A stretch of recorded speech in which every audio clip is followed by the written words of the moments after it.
Shabbat Shalom. As I watched President Biden take the oath of office on Wednesday, his left hand resting on the Biden family Bible, three thoughts came into my mind in rapid succession. First, wow, that is one big Bible. Given the president's Catholic faith, I know enough to know that his Bible contains some parts that my Jewish one doesn't. But at 5 inches thick, leather-bound, adorned with a Celtic cross, when it comes to sacred scripture, this new president does not play. Second, wow, this president seems a lot more comfortable gripping a Bible than the last time a president publicly held a Bible in our nation's capital. Despite the intimidating size of Biden's Bible, this Bible was not being used to intimidate. There was something calming, comforting, anchoring, and even soothing about its heft. It signaled stability, dignity, and tradition. Third, and predictably, I thought to myself, I wonder if anyone up on those Capitol steps knows what the Torah reading is this week. I mean, how cool would that have been if after the oath of office and the inaugural speech, Garth Brooks had flipped open the big Bible to Exodus chapter 10 and said, in this week's Parsha, Moses stands before Pharaoh demanding, let my people go that they may serve me. But alas, neither Garth, nor Lady Gaga, nor J-Lo made reference to the Torah reading. Moved as I was to hear the president reference Psalms and allude to Ecclesiastes, someday, one day, wouldn't it be great to hear someone on some inaugural morning say, in this week's Torah reading? That day's yet to come. So this day, this year, you'll just have to settle for me. In this week's Torah reading, coinciding with our quadrennial transfer of presidential power, we have a fabulous opportunity to consider the narrative that sits at the core of our identities as Jews and as Americans, the story of the Exodus. As Jews, the Exodus is so omnipresent in our tradition that its significance in shaping our collective identity is self-evident. Not once, not twice, but 3 times in this week's Parsha, we're instructed to teach our children of the Exodus, how an enslaved and oppressed people were let out from bondage by way of God's mighty hand and outstretched arm. Throughout the Bible, throughout the prayer book, throughout the Jewish year, the Exodus narrative sits at the foundation of our Jewish self-understanding, not merely knowing the story or even telling the story, but as we know from the Passover Seder, to see that story as our own, as if we ourselves came out of Egypt. To do so is to fulfill the mitzvah and fulfill one's Jewish identity. To fail to do so, as in the case of the wicked child, is to exclude oneself from our shared past and our shared destiny. But the reception history of the Exodus, it's not just limited to Jews. All Americans, no matter their faith, are well within their rights to claim the story of Exodus as a crucial building block to our American self-definition. As a great scholar of American Hebraism, Eran Shalev argues, from the very beginnings of our country's history, in fact, well before the beginning, the story of this week's Torah reading has shaped who we are and who we believe ourselves to be. In 1630, when the Puritans set forth from religious shores in search of religious freedom, they compared their journey on the Arbella to that of the ancient Israelites being led out of Egypt through the Red Sea and to the Promised Land. Because unlike the militant secularism of the French Revolution, the American Revolution co-opted the Exodus in order to give voice to their struggles and aspirations. In Thomas Jefferson's estimation, England's taxation without representation was akin to, quote, a deliberate, systematical plan of reducing us to slavery. On July 4th, 1776, Benjamin Franklin, Thomas Jefferson, and John Adams were directed to design the seal of the United States. Franklin proposed a portrayal of Moses lifting his hand to split the sea as Pharaoh drowned in the waters. And the motto read, "Rebellion to tyrants is obedience to God." Jefferson, alternatively, suggested an image of the children of Israel in the wilderness led by a cloud by day and pillar of fire by night. In our lore, in our literature, in our leaders and lawgivers, the Exodus archetype has loomed large in our national imagination, from our predecessors to the present day, a people on an errand into the wilderness, God's second chosen, God's new Israel. So, on a week such as ours, in the historic inflection point in which we find ourselves, let's place our hands and hearts to that Exodus story and affirm the lessons it bestows upon our people. Let's ask ourselves, as Americans and American Jews, the ever-present and all-important question of meaning. What are the enduring takeaways of the Exodus? How shall this story from our shared past inform our shared future? Here are 5. First and foremost, the story of the Exodus is a story of redemption. Every age has had its pharaohs. Every age has had its literal and figurative Egypts, the narrow straits of Mitzrayim from which liberation is sought. From the Puritans to the revolutionaries to the Mormons to the Civil War to civil rights, every generation imagines itself to stand on the banks of the sea. In 1955, reflecting on Brown v. Board of Education, a young Martin Luther King preached, "The Red Sea was opened and freedom and justice marched to the other side," a motif that remains central to King's ministry up till the night before his assassination. In 1963, at Chicago's National Conference on Religion and Race, Heschel opened his remarks by reminding his audience that, quote, "it was easier for the children of Israel to cross the Red Sea than for a Negro to cross certain university campuses." In 2013, President Obama in Jerusalem reminded his listeners that, quote, "for generations the promise of the Exodus helped people weather poverty and persecution."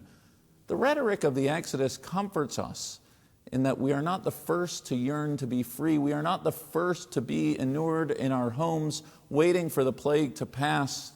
Others before us have cried out to the Lord, seeking to be redeemed.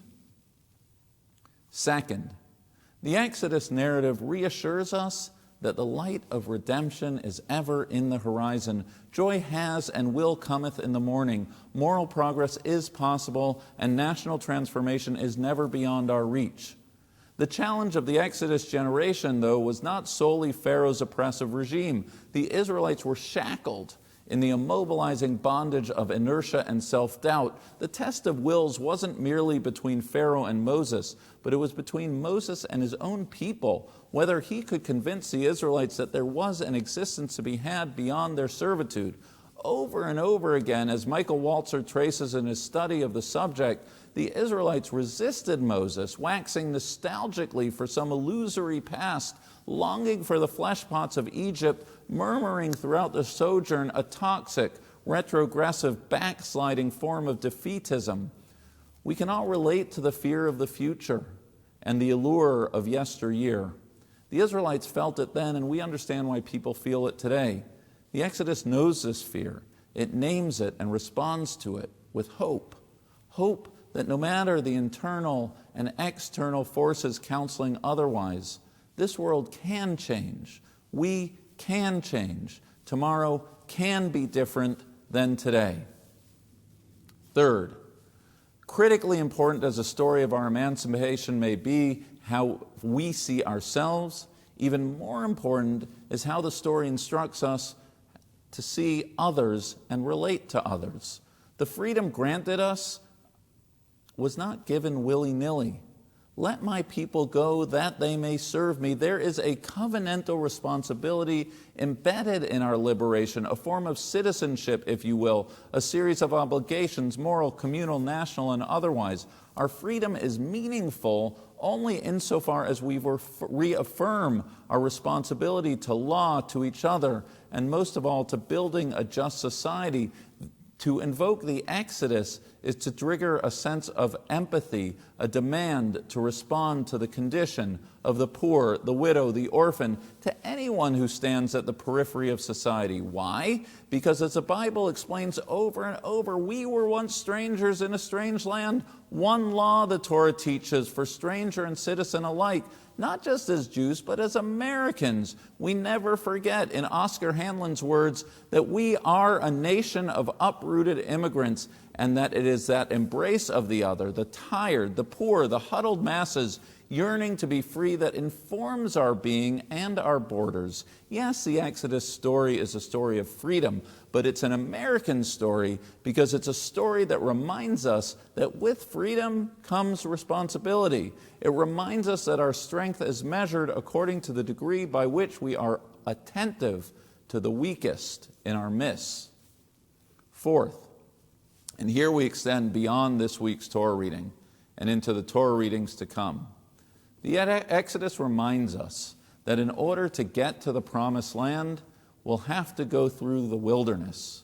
As Walzer writes, the Israelites are not magically transported to the promised land. They are not carried on the eagle's wings of Exodus. They must march to get there, and that march is full of difficulties, crises, and struggles. There will be backsliding. There will be murmurings, and there's going to be golden calves along the way. There aren't any shortcuts. The wilderness is a place filled with anxiety, with more unknowns than knowns.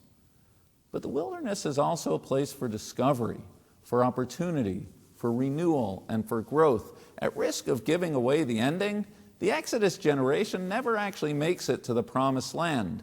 Their story, our story, is not one of reaching a destination. It's one of committing to the journey, of picking up where our predecessors left off, of putting one step ahead of the other, even when, perhaps especially when, the duration and direction of the road ahead is not entirely clear.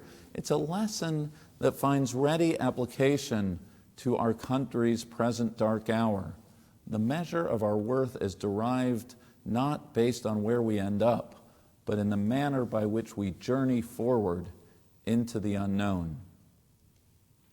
Fifth and finally, and once again from Walzer, there is no way to get from here to there except by joining together and marching. If we want to get out of Egypt, if we want to get through the wilderness, then the only chance we have is to do it together. The Exodus may have been revolutionary, but it wasn't messianic or apocalyptic. The story of our people is the story of a mixed multitude who had to figure out a way to live together, to affirm a covenant together, and to move ahead together. Moses, Aaron, Miriam, Joshua, there were bumps along the way. They had their differences, but they were pragmatists. They learned to respect what each other brought to the table, to work through their differences, and how to get along in order to move along. This was actually the message that King preached that fateful final night in Memphis. Not just that he had been to the mountaintop, but that the greatest danger wasn't Pharaoh, but it was infighting. As taught by the prophet Jeremiah, that it's from within that the deadliest enemies are to be found. In America, those enemies are racism, nativism, demonization, and baseless hatreds of all kind. Ancient Israel was constituted by different tribes, but they learned to march forward together, and so must we.